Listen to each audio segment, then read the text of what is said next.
Lynn, che è l'interprete musicale che vi ha lietato fino adesso, bravissima, e ci accompagnerà anche lei durante questo evento.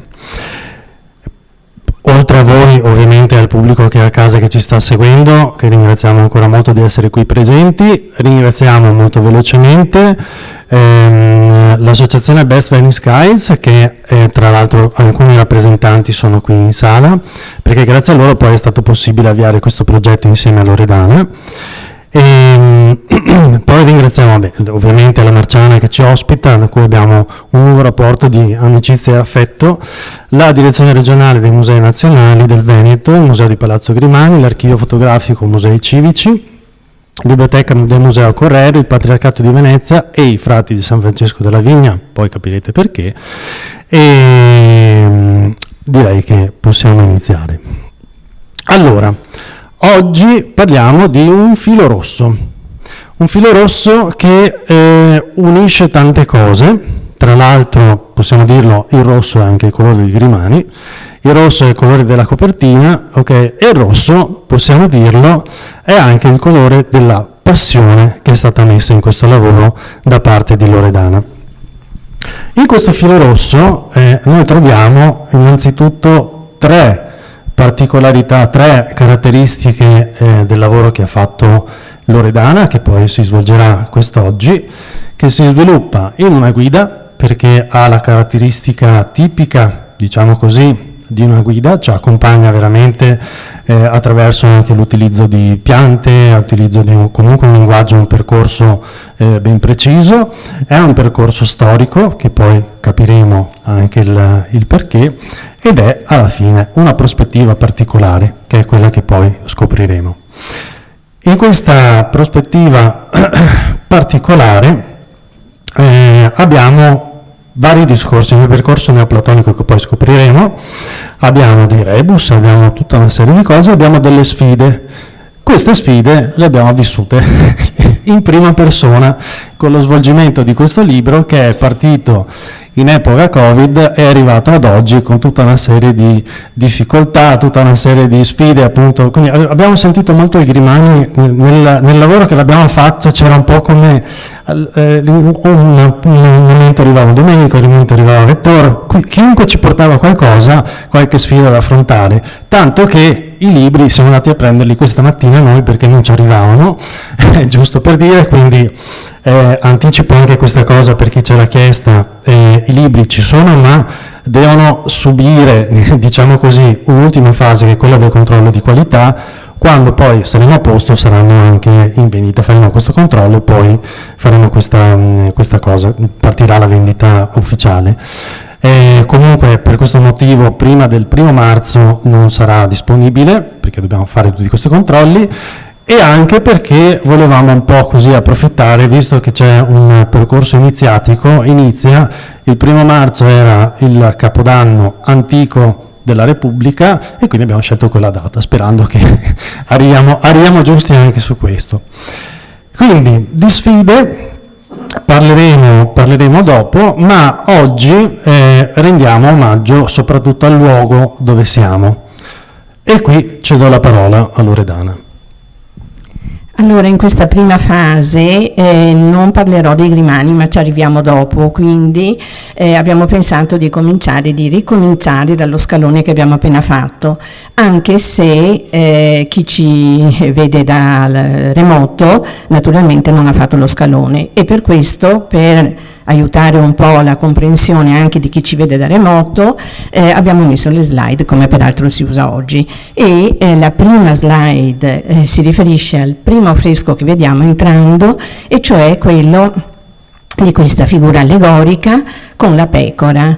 Allora, qui dobbiamo subito capire che questo scalone e l'antisala e la sala di lettura in cui siamo erano funzionali a chi si preparava per gestire poi lo Stato, quindi erano gli aristocratici in genere, i figli di chi già lavorava per la Repubblica e che dovevano prepararsi moralmente, fisicamente e intellettualmente per gestire bene lo Stato.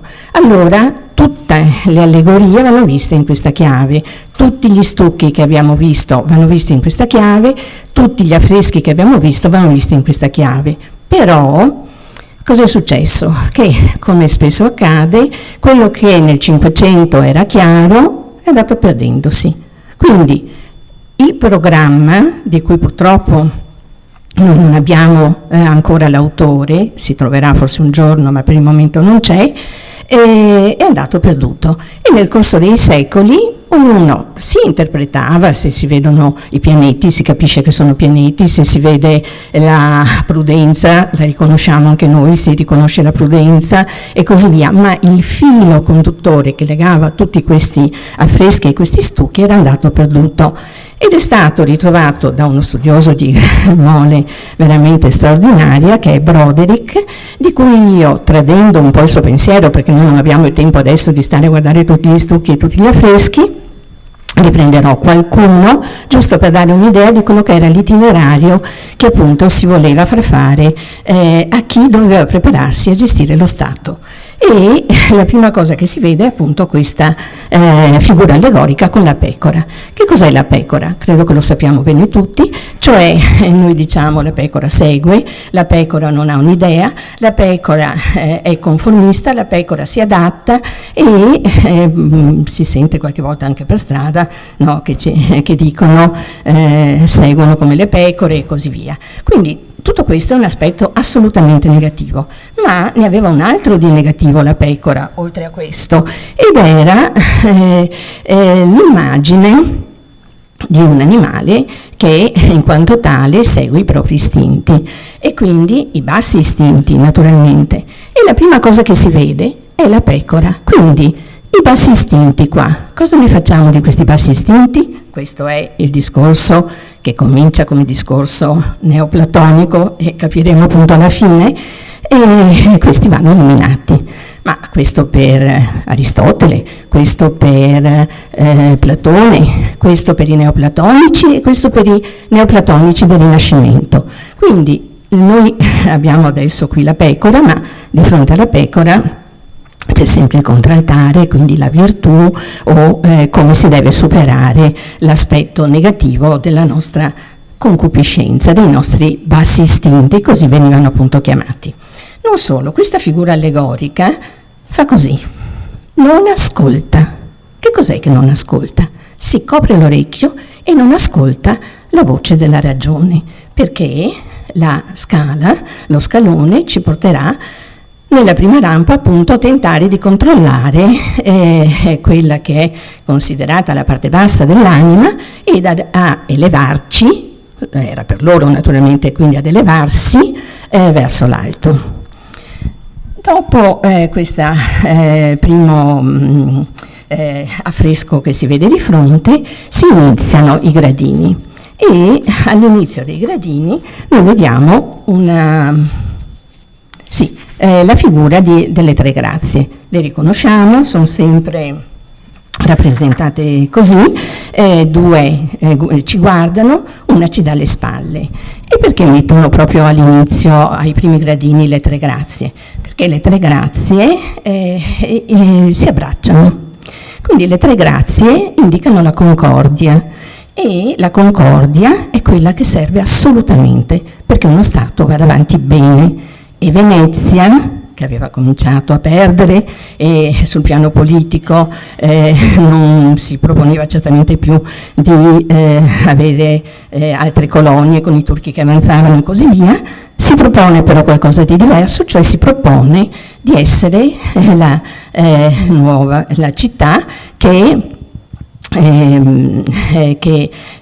si propone a modello, come già si diceva nella seconda metà del 400, che Venezia realizzava in pratica quella che era l'idea dello Stato platonico, perché non aveva un sovrano assoluto, perché le cariche ruotavano, perché le cariche non stavano eternamente e così via. Quindi già quest'idea era maturata nella seconda metà del 400 e continuerà ancor più nel corso appunto del Cinquecento. Quindi la concordia, e queste tre grazie ci mostrano che quelle che ci guardano, quindi quello che ci viene dato è di più di quello che diamo. Ecco che allora lo studente che faceva lo scalone doveva ben imprimersi in testa che doveva darsi da fare per restituire quello che riceveva dallo Stato. Ma nei primi gradini abbiamo anche Giove, questo lo riconosciamo tutti, Giove con l'aquila, giusto? E che cosa ha in mano? Ecco, questo è meno tipico di lui, perché qui ha una statuetta, e questa statuetta è la vittoria con due ali alate, naturalmente come sempre. E perché ci mettono Giove all'inizio quando dobbiamo appunto cercare di controllare, sempre secondo il programma neoplatonico, l'istinto, l'anima viscerale e così via? Perché Dio, qui è rappresentato come Giove perché sono tutte immagini classiche, ma comunque è chiaro che il discorso ha un riferimento cristiano, no?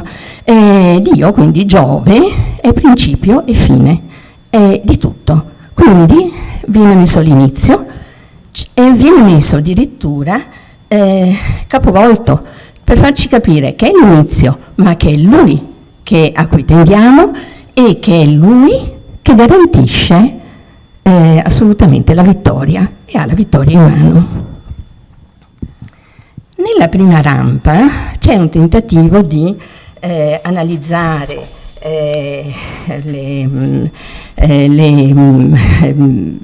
la vita e di dare indicazioni pratiche per la vita. Quindi abbiamo quest'altro affresco che è quello della parsimonia. E come la riconosciamo? Perché è il sacchetto dei soldi in mano. Non solo, perché serve la parsimonia? Perché lì cominciava ad essere problematica nella prima metà del Cinquecento già il problema dell'ostentazione dei ricchi. E quindi questi ricchi non dovevano più ostentare. Il magistrato alle pompe è del 1510, no? Quindi si cerca di ridurre quanto più si può questo tipo di ostentazione, e allora bisogna essere parsimoniosi e bisogna insegnare e bisogna far capire agli studenti che saranno i futuri dirigenti dello Stato che devono essere parsimoniosi. Quindi non solo si tratta di controllare i desideri materiali, come abbiamo visto per esempio con la pecora, ma anche di raggiungere una tranquillità, di calmarsi dal punto di vista della vita, e quindi di darsi un atteggiamento parsimonioso, perché se noi vogliamo sempre di più, se si vuole sempre di più, cosa succede? Che si deve continuare a fare questo, quello, quell'altro, e quindi si perde il controllo e la tranquillità dell'anima. Allora, noi ci potremmo chiedere, ma tutte queste belle cose ce le inventiamo? No, è tutto scritto nei vari, non solo nei classici greci e poi anche latini. Seneca, basterebbe pensare a Seneca, che qui è citato, si può dire quasi ad ogni stucco o quasi ad ogni tutina, insomma, affresco, ma viene citato da tutti gli studiosi del Cinquecento che scrivono di geroglifici, di emblemi, di simboli, di allegorie e di quant'altro. Quindi da Bocchi, per intenderci, a Ripa, Cartari, Marcolini, tutti quelli dal primo Cinquecento alla fine del Cinquecento. Ma si potrebbe dire, ma alla fine del Cinquecento con Ripa cosa c'entra con la Marciana che viene finita prima? Certo, ma Ripa non fa altro che raccogliere quelle che sono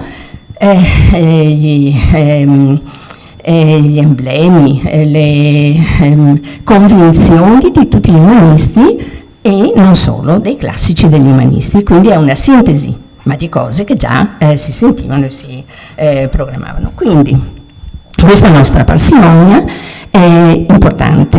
Non solo, ci viene presentata pudica, perché coperta nelle parti essenziali, ma anche nuda per altri aspetti, perché non deve mostrare più di tanto, no? Si mostra com'è. Altro affresco dello scalone è Mercurio. Mercurio, bello, prestante, giovane, è il simbolo di quello che dovrebbe essere un aristocratico. Ma cosa fa Mercurio? Cioè, perché mettono Mercurio giovane e non una figura meno giovane, per esempio, a rappresentare come dovrebbe comportarsi il giovane patrizio? Perché Mercurio vola, no, ha le ali e i piedi, corre da tutte le parti e in questo suo muoversi fa sport. Nel 500 si chiedevano: ma devono fare sport i nostri patrizi oppure è meglio che studino? E la risposta che si erano dati a quell'epoca era: è bene che facciano sport perché devono tenere il corpo atletico, ma è bene che lo sport sia controllato, perché se fanno solo sport esauriscono tutte le forze e non hanno più forze per ragionare, per studiare, per applicarsi razionalmente. Quindi Mercurio. Ma lo sport certo è importante, e lo sport come va fatto? Beh, va fatto controllato, perché questa prima rampa della scala ci vuole sottolineare come tutto quello che si fa deve portarci alla calma dell'anima. E il gallo cosa c'entra? Perché c'è un bel gallo nel momento in cui canta, no? Con il becco spalancato. E il gallo c'entra perché si erano anche posti il problema del sonno per i patrizi. Devono dormire sti patrizi? Beh, certo che devono dormire, perché se non dormono non riescono a studiare, non riescono a lavorare, non riescono a muoversi come devono, ma non devono dormire troppo, altrimenti si favorisce l'indolenza, e non devono dormire troppo poco, quindi si sveglieranno al canto del gallo. Saltiamo naturalmente abbastanza, per non dire molto, e arriviamo alla terza cupoletta, quindi salto la seconda, e la terza cupoletta ci apre ad un discorso nuovo. Allora, abbiamo, o meglio hanno, i patrizi, gli studenti che arrivavano qua, gli studiosi, controllato l'anima viscerale, quindi le virtù, cioè gli istinti bassi, hanno raggiunto la tranquillità dell'anima e adesso devono cominciare a staccarsi da tutto quello che è il molteplice, a staccarsi da tutto quello che è senso, e quindi abbiamo la cupoletta della dialettica. E che cosa si vede in questa cupoletta della dialettica? Si vedono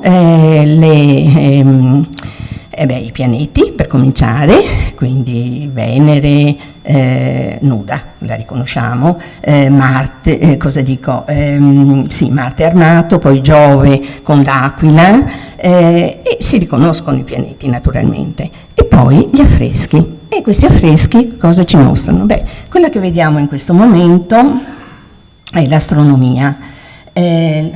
L'astronomia con ovviamente il libro nella mano e il cerchio che sempre indica la musa del cielo, o in questo caso appunto l'astronomia.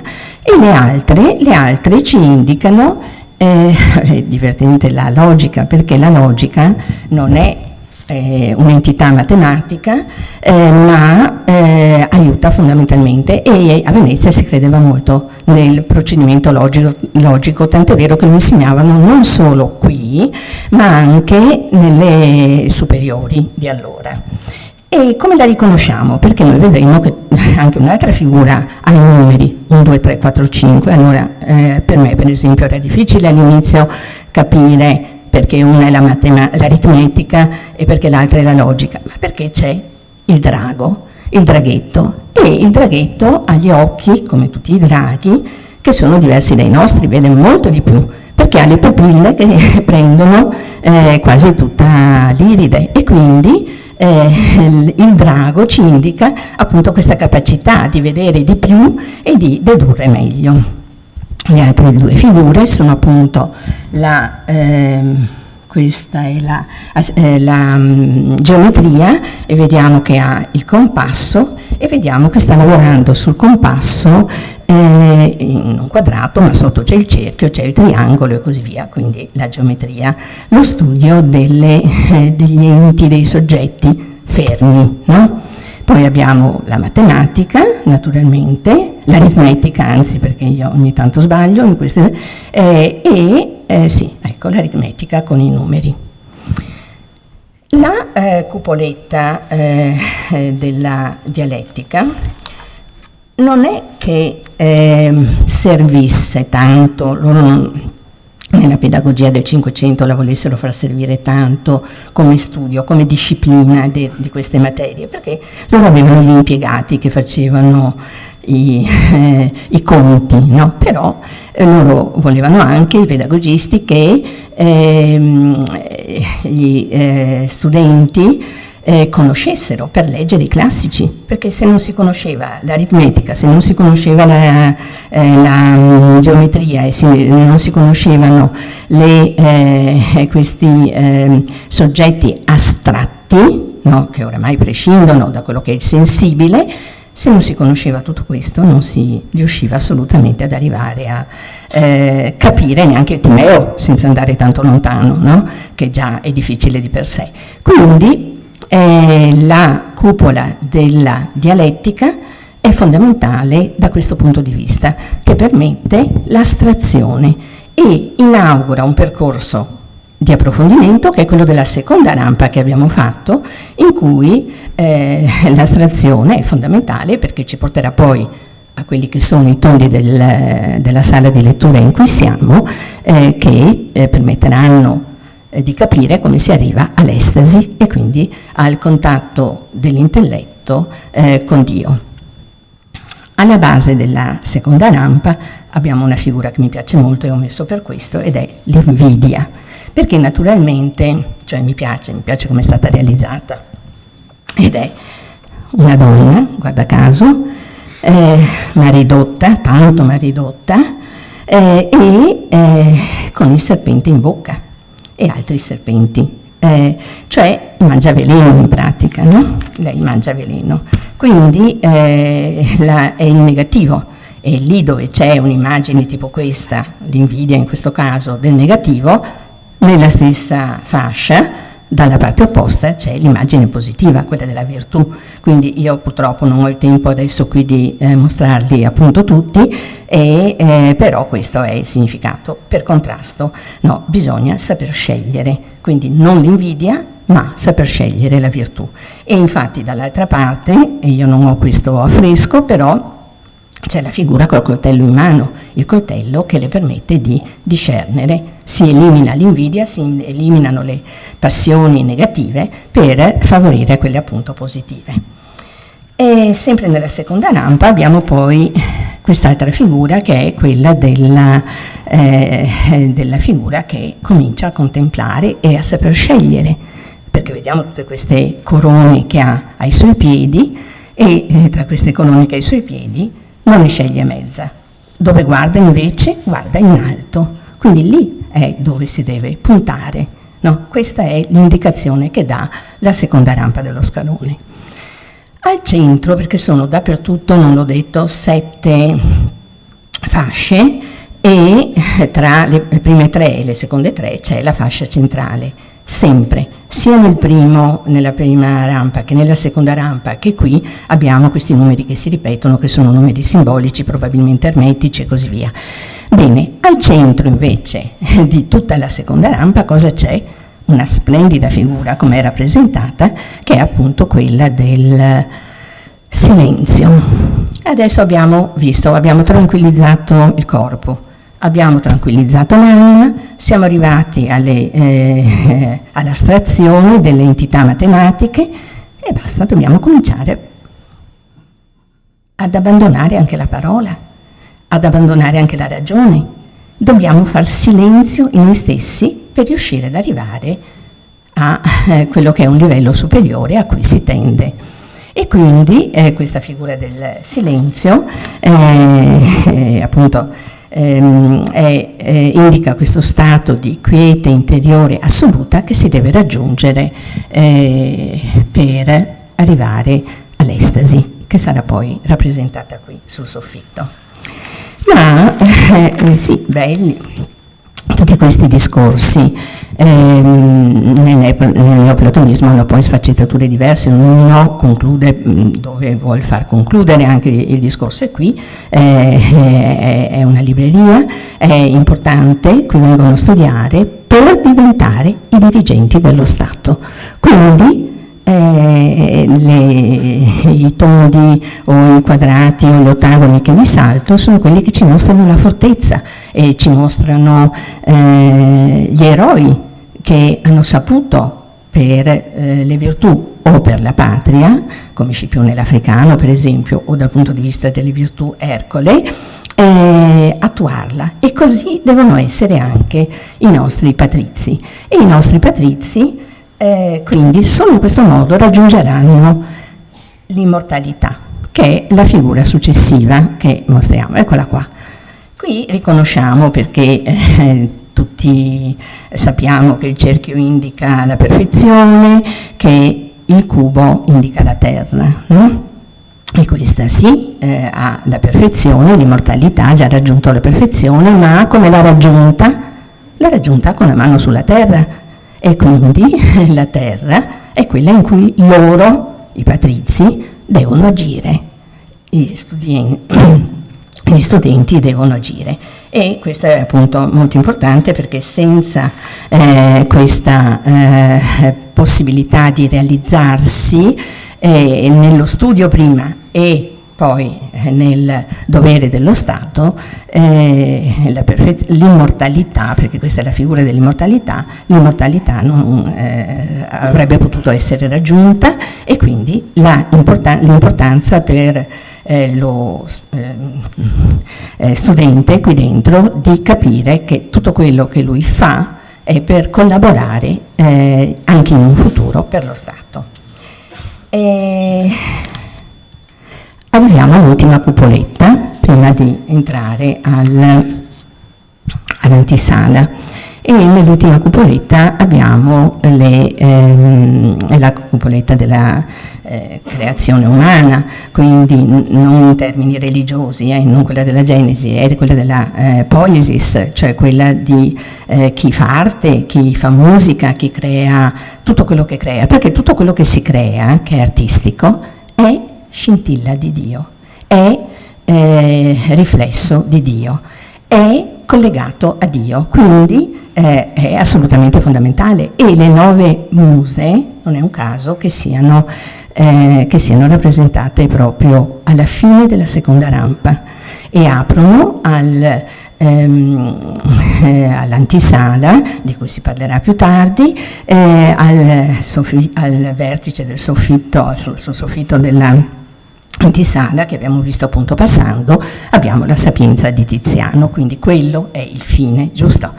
Io di questa cupoletta della poiesis, della creazione umana, di arte, musica e quant'altro, ho scelto 2 delle muse, quelle che ovviamente piacevano a me, una perché ha, cos'è la prima? Una specie di violino, e questo come omaggio a Martina, perché il violino non era ancora rappresentato, nel senso che si comincia a parlare a metà del Cinquecento del violino, c'è un libro che parla delle teorie del violino, un libro francese, eccetera, quindi si comincia a parlare del violino, ma prima c'erano altri strumenti sempre a corda che venivano suonati, che sono un po' considerati i predecessori del violino, ma non erano il violino. Quindi questo è quello che più si avvicina a quella che è la forma del violino, che poi verrà sviluppandosi nel corso del Seicento, ed è per questo che le musiche che Martina ci ha suonato e che dopo ancora ci suonerà sono successive al Cinquecento. Quindi questa perché ha il violino, e la prossima perché ha quella con il violino è Thalia e quella con il tamburello è Erato. Tamburello. Noi vedremo poi quando passeremo alla musica qui sul soffitto che gli strumenti a corda erano naturalmente privilegiati da quando nel mito Marsia aveva perduto la sua battaglia con Apollo, e quindi gli strumenti a fiato, mi dispiace per il musicista in sala che abbiamo, il flautista Mattias Lin, ma gli strumenti a fiato non erano apprezzati. Si cominciano a rappresentare, Bellini per esempio rappresenta i primi, sia ai Frari abbiamo un dipinto, sia all'Accademia naturalmente, di strumenti a fiato, e sono una grossissima novità, perché esistevano solo le trombe del giudizio universale, esistevano tutti gli strumenti a corda della terra e esistevano i tamburelli, ecco, al massimo, e quindi era attuale il tamburello, quindi ho preso i due strumenti a fiato e i due strumenti suonati appunto da queste muse. E arriviamo al salone. Allora, lo studente è preparato, no? Ha capito qual è e anche qui abbiamo la continuazione del discorso. Una continuazione del discorso, io ho messo questo primo tondo, che è proprio il primissimo tondo quando si entra, no? Il primissimo tondo, vediamo un po' se riesco, prima riuscivo. Vabbè, non importa, il primissimo tondo appena si entra, che è quello di De Mio, lo si vede meglio qui. Vabbè, io non sto adesso a spiegare il tondo, che è anche abbastanza chiaro, perché in alto c'è Giove con la sua aquila, alla sua destra a Minerva, alla sua sinistra a Mercurio, e poi ci sono le tre grazie, quindi non le tre grazie, scusate, le tre virtù teologali: la fede con le mani giunte verso l'alto, la carità in rosso come sempre con i bambini, e la fede, speranza e carità. Ecco, le tre teologali. Ma anche se sarebbe importante vederlo anche dal punto di vista teologico e soprattutto filosofico, non è questo il motivo per cui l'ho messo. Io l'ho messo per aprire una brevissima parentesi per quanto riguarda lo stile, perché io non ho parlato e non parlo dello stile per una semplice ragione. La prima è che oggi il tema è un altro, e soprattutto perché dello stile in fondo qualcosa si era detto, si trova nei nostri testi, perché sono tutti autori famosi, e invece quello che per secoli era andato perduto fino al 2019, quando Broderick ha pubblicato questo suo saggio, era il filo conduttore di tutta questa cosa. Quindi per questo mi piace dare più spazio al filo conduttore, che ci fa capire oltretutto che cos'era il neoplatonismo dell'epoca. Allora, ecco, l'avevo messo per ricordarmi che volevo dire questa cosa sullo stile, e procedendo verso di me, per intenderci, no, per chi entra, abbiamo il tondo di Diana e Atteone, si vede. Noi conosciamo la storia di Diana e Atteone. Diana di solito è rappresentata nei nostri dipinti nuda, che fa il bagno, arriva questo poveraccio che è Atteone, che non aveva né colpa né pena in questo senso, no? Ed è destinato quindi, poiché la vede nuda, ad essere trasformato in cervo. Questa è una delle versioni del mito, ma qui Diana non è nuda, qui Diana è vestita, e molto probabilmente fa riferimento ad un altro aspetto del mito, perché come sempre i miti sono sfaccettati, hanno 10 versioni, ed è sì, in cui Atteone viene trasformato in cervo. Ma perché? Perché aspetta e vuole vederla nuda, lei è vestita, ma vuole vederla nuda perché vuole arrivare subito alla verità, e senza fare fatica, perché è più bello, no? Allora lui viene punito. Quindi probabilmente l'interpretazione del mito con Diana vestita qui ci indica appunto questo, che il giovane non può pensare di arrivare immediatamente all'estasi senza far fatica, assolutamente, scordarselo, no? E infatti vicinissimo, sempre nella parte centrale, al tondo di Diana e Atteone c'è l'estasi. Prima di arrivare all'estasi, però, io volevo mostrarvi l'esercizio. Eccolo qua, benissimo, questo qua, la veglia e l'esercizio. Perché? Perché si arriverà all'estasi, per lo studente che ha seguito tutte queste cose che abbiamo detto, ben inteso, ma si arriverà con tanta fatica e questo bisogna metterselo in testa. Non c'è nulla di pronto, la pappa pronta non esiste e voi lo potete vedere, è qua, no? Per chi è un po' più indietro è questo tondo qua, vediamo se è qua, eccolo qua, questo. Quindi il giovane deve stare su giorno e notte in pratica, vedete la clessidra e il tempo, deve passare molto tempo, deve studiare tanto e la lampada ad olio, quindi non solo di giorno, anche con la lampada, anche dalla lampada deve farsi aiutare. E invece, ecco, dicevo, l'esercizio, l'altra figura che vediamo sulla destra, no, sono ancora indietro, Marco. Ho capito che devo correre, ma la figura che abbiamo sulla destra è quella che rifiuta la pappa pronta. Vedete la bella pagnotta che gli portano? Neanche per sogno, quella se la tengano. Noi dobbiamo studiare, infatti lui con la mano indica la sala dove qua studiavano, no? Quindi indica verso il basso e io non riesco a vederlo, ma pare che vicino al suo piede ci sia il germoglio di grano, quindi in contrasto appunto alla pagnotta c'è il germoglio di grano.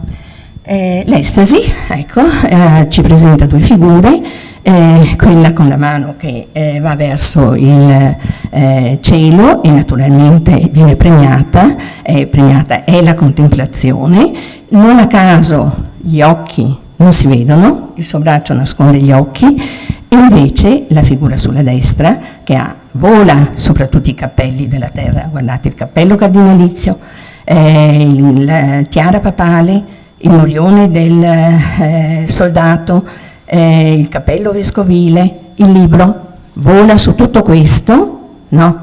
Tiene in mano la corona delle arti liberali, è circondata dalle stelle delle arti liberali e guarda verso l'alto. Quindi l'esercizio è duro e non ve lo mostro, ma se venite col binocolo, San Marco dovrebbe ingrandirlo, no, questo era prima, che nell'esercizio mi piace tanto, lacrima, sangue, gli occhi piangono, lacrime rosse, no? Ecco, lì però bisogna focalizzare meglio. Quindi lì abbiamo l'esercizio e qui al centro di tutto, ancora una volta importantissimo, al centro di tutto abbiamo l'estasi. Ma in primo momento io pensavo, ma l'estasi dovrebbe essere alla fine, perché mai la mette al centro? No, perché una volta che ho raggiunto l'estasi, e questo è Platone, lì si parla del nous, no? il mondo noetico, una volta raggiunta l'estasi, cosa si fa? Quello che ha raggiunto l'estasi, che ha capito cos'è la verità più alta, che ha superato anche il mondo della parola e della ragione per questa verità più alta, deve operare. E cosa fa? Come opera? Con l'arte, opera e opera soprattutto nello Stato. Allora il prossimo è questo, che io ho alla mia destra, bellissimo, questo tondo bellissimo di Paolo Veronese, in cui abbiamo due figure che suonano, non a caso due strumenti a corda, uno è il lirone da gamba e l'altro è il liuto, e abbiamo due figure, quella all'estrema sinistra che ha un mazzetto, noi da qui non lo vediamo, ma comunque i fiori sono l'anemone e il mirto, cioè i fiori di Venere e Adone, quindi quella che si limita al piacere fisico, dei fiori per carità, come anche della musica, e non va più in là, perché anche la musica è una ricaduta, è una bellezza, è un'arte legata però a quello che è stata la conoscenza superiore del mondo noetico. E infatti vediamo che il ragazzo invece, guarda verso l'alto, ci dà le spalle ed è appunto il futuro, quindi guardare verso l'alto e non solo il mazzetto di fiori. Cosa c'è in alto però? Anche un flauto rotto. Ecco che ritorna l'idea, no? Secondo me non è un caso, il flauto è qua, il flauto è in qualche altro rappresentazione ed è sempre considerato negativo, è sempre rotto in pratica e mai presentato nella sua versione migliore. Gli ultimi 3 tondi ci presentano la realizzazione, dello studente che è arrivato al mondo noetico, è arrivato a superare la ragione, è arrivato alla contemplazione, è arrivato all'estasi, e cosa fa una volta che appunto ha raggiunto tutto questo? Si realizza nello Stato. Si realizza nello Stato, esattamente come abbiamo visto lo stucco dell'immortalità alla fine della rampa, così si realizza nello Stato. E questo Stato cioè lo Stato veneziano, era già considerato, come dicevo prima, dalla seconda metà del 400 il miglior Stato del mondo, perché non aveva un sovrano assoluto, perché aveva la rotazione delle cariche, perché aveva i contrappesi, perché aveva i controlli, perché aveva tutto quello che si vuole. E quindi uno Stato diviso in 3 categorie, che sono quelle dei soldati, l'anima irascibile, che sono quella del popolo, che accetta, perché questa è la condizione naturalmente, d'altra parte siamo in una repubblica aristocratica, di buon grado le indicazioni, in questo caso rappresentate anche dalla Chiesa, perché sappiamo l'importanza che aveva anche per Venezia, e quindi il mondo ecclesiastico, e soprattutto quello che fino al 1819 era al centro, perché anche la posizione aveva un'importanza, i re filosofi, che non sono altro che gli studenti che diventeranno dirigenti, che conoscono tutte queste belle cose che abbiamo capito e che riusciranno a fare il mondo più bello, e qua secondo me ci sono riusciti, perché la nostra città, ecco, e il mondo più buono, e lì, vabbè, insomma, comunque rispetto a tanti altri mondi dell'epoca non era neanche tanto male. No, è solo il primo punto. Dovete sopportarmi ancora. Allora, siamo un po' lunghi, poi bisogna un po' stringere perché abbiamo dei tempi tecnici da rispettare.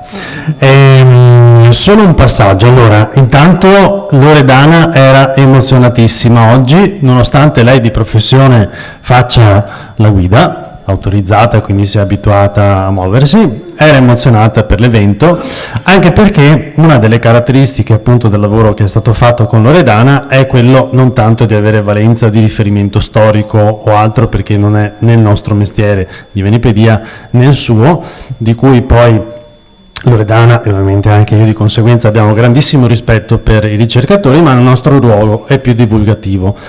Nella divulgazione la difficoltà ovviamente è quella di riuscire a prendere soprattutto le informazioni più aggiornate possibili al momento del lavoro, tradurle in un linguaggio più semplificato, che non vuol dire banalizzare il lavoro degli storici, anzi, ma è riuscire a portare in un linguaggio che possa essere compreso da più persone. E da questo punto di vista ovviamente si cerca sempre di non incorrere negli errori, perché poi non essendo noi storici non trattiamo l'argomento in una maniera così approfondita, e si cerca sempre di trovare un po' questo filo conduttore che possa unire i vari puntini, a cui poi ovviamente il ruolo del divulgatore è rimandare alle ricerche di chi affronta ovviamente gli argomenti in maniera più approfondita, più puntuale, più aggiornata. Anche se da questo punto di vista la passione che vi dicevo prima di Loredana è che nel lavoro che è stato fatto lei fino all'ultimo, poco prima di andare in stampa, ha fatto tutti gli aggiornamenti possibili che c'erano da fare, perché tra le sfide che abbiamo vissuto ovviamente ci sono stati modifiche nel Museo di Palazzo Grimani, perché i musei sono un'entità viva, sono un'entità dinamica ed è giusto che sia così, quindi c'è stato un po' sempre una rincorsa man mano che si andava avanti, c'era qualche novità e si cercava di inserire all'interno. Ovviamente inserendolo all'interno bisognava poi, il famoso filo rosso, fare in modo anche che questo filo rosso funzionasse e fosse scorrevole. perché poi, come avete visto, ci sono tante immagini nella giornata, abbiamo dato spazio, come ho detto, all'omaggio al luogo in cui siamo, tante immagini, ci sono tantissime immagini, le abbiamo inserite anche nel libro, proprio perché lo scopo di guida era anche per, come dire, un po' portare all'interno, per chi non ci può andare, o non può andarci immediatamente, un portare all'interno dei luoghi che sono trattati la persona che legge, quindi non c'è solo testo, ci sono molte immagini e alcune illustrazioni che abbiamo fatto apposta, che poi, di cui ne vedremo una. Quindi nel ruolo di divulgazione, dicevamo, non è solo una guida, perché? Perché per fare anche in modo che la guida non si esaurisse, perché se cambia una stanza, se cambia un allestimento, se cambia una qualsiasi cosa, una guida poi diventa obsoleta se è solo finalizzata a fare da guida di percorso. Invece, dicevamo prima, c'è un percorso storico che è stato affrontato da Loredana, di cui adesso faremo una piccola porzione, ed è appunto quest'altra importanza. Quello che anticipava il discorso del grande rispetto di Loredana per quanto riguarda gli storici, i ricercatori e via dicendo, mentre lavoravamo ovviamente aveva sempre un po' di timore di sbagliare, incappare, magari dire qualcosa di sbagliato, e quindi ha fatto veramente un lavoro rigorosissimo di controllo, di autorevisione, che è stato veramente incommiabile, e di questo la ringrazio anche pubblicamente e personalmente, perché è una cosa di cui sono molto, molto grato nello stile e nel rigore con cui ha lavorato. Questo ci porta allora al secondo punto che avevamo in agenda oggi, che vediamo di riuscire a soddisfare del tutto, e riguarda appunto un approfondimento, e ci porta adesso dal salone dove siamo. Il filo rosso, come abbiamo detto, all'interno del lavoro di Loredana non solo collega i grimani illustri del Cinquecento, che adesso vedremo, ma anche dei luoghi. Due di questi luoghi, i principali che sono stati trattati ovviamente, sono Palazzo Grimani a Santa Maria Formosa e la Cappella di San Francesco della Vigna, all'interno ovviamente omonima, e la facciata esterna. Ovviamente per motivi di tempo oggi non era destinato ad affrontare tutto, però fa parte del lavoro che è stato inserito all'interno del libro. Invece adesso ci spostiamo verso più i Grimani. Allora, due parole intanto sui Grimani e questo posto in cui siamo e la libreria di cui abbiamo visto qualche cosa, perché se noi abbiamo questa libreria qui in questo modo, eccetera, è grazie a loro. Io di questo nel libro non parlo perché, come ha detto Marco, ho affrontato altri spazi dei Grimani, però le casse del Cardinal Bessarione, che ci ha regalato con grande lungimiranza, sottraendole dopo la sua prima donazione a San Giorgio, quando ha visto a Roma come funzionava il papato, anche il nostro Papa veneziano Paolo II Barbo, che un giorno trattava bene gli umanisti, il giorno dopo li imprigionava, un Papa comprava libri per la Biblioteca Vaticana, il Papa successivo li disperdeva, il Bessarione ci ha ripensato, ha chiesto il permesso papale di sottrarre i libri a San Giorgio e donarli alla Chiesa di San Marco, dove tutti sappiamo che Chiesa di San Marco significa la Repubblica e quindi lo Stato veneziano. Bene, le casse restano per tanti anni, per decenni, nella cosiddetta sala nuovissima, che è quella dello scrutinio, naturalmente in Palazzo Lucale, fino a quando nel 1515 Antonio Grimani, quello di cui vedete il cappello del Doge, che è il fondatore poi tra le altre di questo ramo dei Grimani di Santa Maria Formosa, è ritornato dopo la sconfitta allo Zonchio, è ritornato a Venezia, è stato riaccolto grazie anche alla sua mediazione e a quella del figlio Domenico, dove vedete il cappello cardinalizio, a Roma presso il Papa, che è riuscito a staccare, appunto, sono riusciti a staccare il Papa dalla Lega di Cambrai, e quindi lui viene riaccettato a Venezia, nonostante avesse prima rischiato la pena di morte dopo la condanna e poi l'esilio. Dall'esilio è scappato, insomma alla fine ritorna a Venezia. Nel 1915, quindi dopo il terremoto dell'11, dopo l'incendio del 12, stanno costruendo le procuratie, che noi chiamiamo vecchie e che allora erano nuove perché non c'erano ancora le vecchie. Bene, i procuratori e Antonio Grimani era a quell'epoca procuratore, che avevano quindi la responsabilità di tutta la piazza San Marco e anche degli edifici soprastanti, fanno una petizione, una richiesta di costruzione di questa libreria, perché non è possibile che le casse rimangano, le casse del Cardinal Bissarione con tutti i codici e il resto del Cardinal Bissarione rimangano chiusi. Hanno addirittura alzato un parere perché la sala nuovissima poi serviva per il governo, quindi hanno alzato il parere, hanno messo le casse una sopra l'altra e la libreria non era mai andata in porto. Quindi fanno una petizione e chiedono di costruire la libreria e propongono, visto che stanno costruendo le procuratie che noi chiamiamo vecchie, no, che verso la fine, quindi per intenderci verso l'ala napoleonica attuale, venga messa la libreria. Naturalmente la cosa cade, c'è ancora il post guerra, tutti i problemi e così via, fino a quando la libreria viene riproposta, e viene riproposta dopo il sacco di Roma, quindi dopo il sacco di Roma, quando Venezia si sente la nuova Roma, e viene riproposta con un progetto che è quello di una basilica romana, la Basilica Emilia, di cui la nostra libreria sarebbe appunto sarebbe stata influenzata, e chi è l'architetto? L'architetto, guarda caso, è Sansovino, che era stato conosciuto a Roma molto bene dai Grimani, e Domenico Grimani, che è venuto qua l'ultima volta nel 1522, aveva appunto presentato il Sansovino, e pare che proprio in quell'occasione, tra le altre, si sia parlato dei cupoloni di San Marco, quelli che poi Sansovino ha effettivamente realizzato. Succede il sacco nel 1527, tutti scappano, gli artisti, gli architetti, tanti comunque, se non tutti, scappano da Roma. Immediatamente la Francia offre un posto a Sansovino, l'Inghilterra offre un posto a Sansovino, Venezia offre un posto a Sansovino, ma visto che Sansovino aveva tutti questi amici, si può dire, ormai a Venezia, sceglie Venezia, e Sansovino trasformerà tutta la nostra piazza, quindi costruirà anche questa libreria.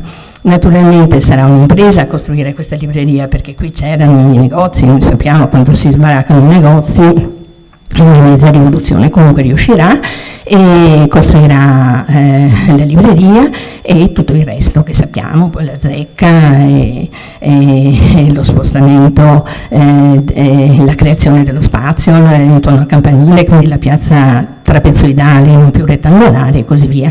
Quindi fin dall'inizio c'entra Domenico, quando ancora, c'entra Antonio, il fondatore, quello col cappello del Doge, c'entra il cardinale Domenico, che per un soffio non è diventato Papa, era una delle figure più straordinarie di umanista, che dialogava regolarmente con Erasmo e quant'altro, e quindi sono i Grimani, tutta la famiglia Grimani, che si raccoglie intorno a Sansovino. E poi Vettor, che ha questa passione straordinaria, non solo diventa procuratore nel 23, e quando proprio diventa doge anche il Gritti, e quindi il doge Gritti, che vuole la rinnovazio di Venezia, il rilancio di Venezia come nuova Roma, e il Sansovino, che è un architetto che ha lavorato in centro Italia e a Roma, e che conosce benissimo tutti, aveva conosciuto le opere di Bramante e così via. Il Sansovino e appunto i Grimani trasformeranno anche tutta la piazza e anche tutta questa nostra libreria.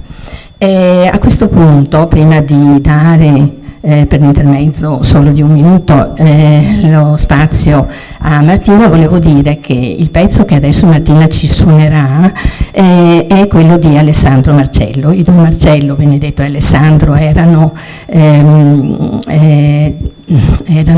fratelli, no? Naturalmente il nostro Alessandro di questa sera, era più dilettante, l'altro è diventato, come tutti sappiamo, più professionista, loro, soprattutto Alessandro dal 1691, non dico che vivesse in Palazzo Grimani, ma quasi, nel senso che a Palazzo Grimani c'erano tante accademie musicali e non della città, e la sede dell'Accademia degli Animosi, che era la più importante, la più rinomata, la più famosa, è appunto a Palazzo Grimani, e lui, Alessandro Marcello, lavorava quindi a Palazzo Grimani. Martina, grazie.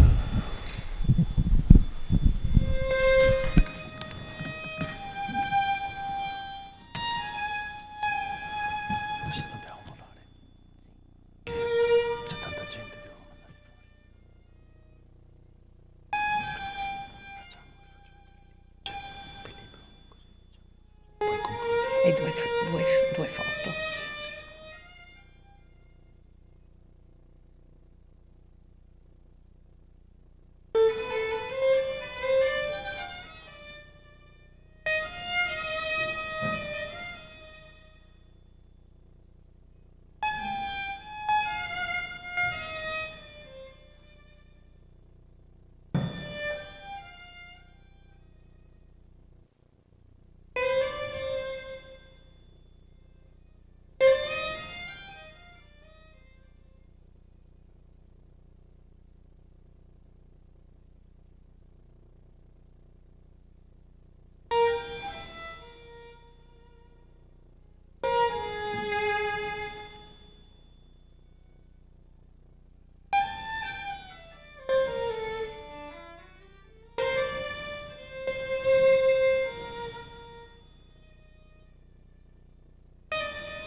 Grazie Martina.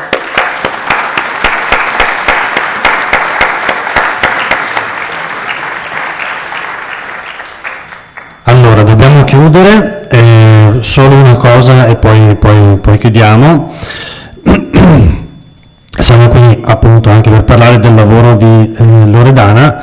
Il lavoro è strutturato in 3 capitoli principali e dicevamo appunto del discorso del percorso storico perché? Perché vengono trattate alcune delle figure importanti della famiglia Grimani di Santa Maria Formosa, poi viene trattato il percorso, un percorso che ovviamente non è un percorso per Sala in sé, ma è un percorso con una logica che ha costruito Loredana, che affronta appunto il palazzo di Grimani di Santa Maria Formosa, e poi si va appunto alla committenza Grimani nella chiesa di San Francesco della Vigna, dove c'è una parte introduttiva ovviamente della chiesa, del luogo e via dicendo, della facciata perché c'è un percorso anche lì, e all'interno della cappella.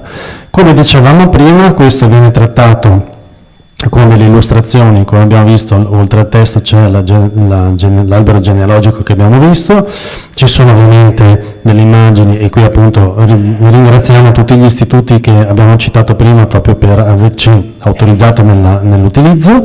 Ci sono comunque dei riferimenti attuali, che in questo caso la Sfinge dice cosa c'entra la Sfinge, in realtà c'entrano con i personaggi di Grimani, che ho scoperto essere molto interessanti. Ovviamente c'è anche il palazzo, e il tratto, diciamo, relativo a guida, come dicevamo prima, è perché effettivamente abbiamo comunque cercato di fare in modo che fosse pratico anche l'utilizzo, oltre nel formato che, come vedete, è super tascabile. E poi ci sono delle immagini comunque splendide, come questa che mi ha fatto scoprire la stanza Fogliami, me l'ha fatta scoprire in tutti i particolari, ed è molto molto molto bella, oltre ovviamente alle immagini dedicate, come abbiamo visto. Infatti non è un caso, il filo rosso c'è perché, come è stata trattata questa giornata in cui abbiamo detto non si parlava del libro ma era proprio un evento nell'evento, e abbiamo voluto omaggiare soprattutto la Marciana per far capire qual è il percorso un po' che si ritrova all'interno del libro, e quindi i particolari che abbiamo visto oggi si ritrovano, non questi ma quelli trattati nel libro, si ritrovano allo stesso modo all'interno. Come vi dicevo prima, l'uscita è prevista il 1 marzo, fermo restando che poi il controllo sulla qualità della produzione sia a puntino, e se no poi daremo informazione. Per poterlo trovare poi si va su benepedia.it e poi sarà disponibile anche sulle librerie. Non so se vuoi dare un'ultima parola di chiusura per i saluti, che poi dobbiamo cedere. Allora, no, mi ero dimenticata prima di ringraziare 2 persone che mi hanno aiutato molto, e che sono Camilla Morteani, che oggi non è qui ma ci sta guardando da remoto, e per tutte le traduzioni latine, perché io ho un po' un analfabetismo di ritorno, per questo, non usando questa lingua, ahimè, tutti i giorni, uso più le altre lingue che mi servono per il lavoro, e quindi la lettura e l'interpretazione delle varie frasi, sentenze, moti, eccetera, è stata veramente notevole, e se non avessi avuto Camilla non sarebbe stato possibile così. Tutti i dubbi che avevo quando ho cominciato 5 anni fa a lavorarci mi sono rimasti, quindi non ho risolto niente, tanto per essere chiara, però nonostante questo la ricerca è sempre una cosa interessante. La seconda persona che volevo ringraziare veramente è Giuseppe Cherubini, perché non c'era domenica o che io non lo disturbassi per aiutarmi a identificare qualche uccello, perché lì mi trovavo veramente scoperta con questa natura strepitosa, ricchissima, magnifica, ma con tutti gli uccelli della terra, cioè lì gli uccelli volano, io sono anni che cerco di individuarli, ma non riesco bene, devo ammettere. Quindi se non ci fosse stato Giuseppe, non dico che una rondine o un merlo sarebbe stata la stessa cosa, ma per molti uccelli sarebbe forse stato così. Quindi ecco, questi 2 ringraziamenti speciali, oltre ovviamente, ed è la condizione per cui siamo arrivati a questo punto, l'associazione di cui faccio parte, Best Venice Guides, che mi ha messo in contatto con l'editore, che io altrimenti non avrei conosciuto.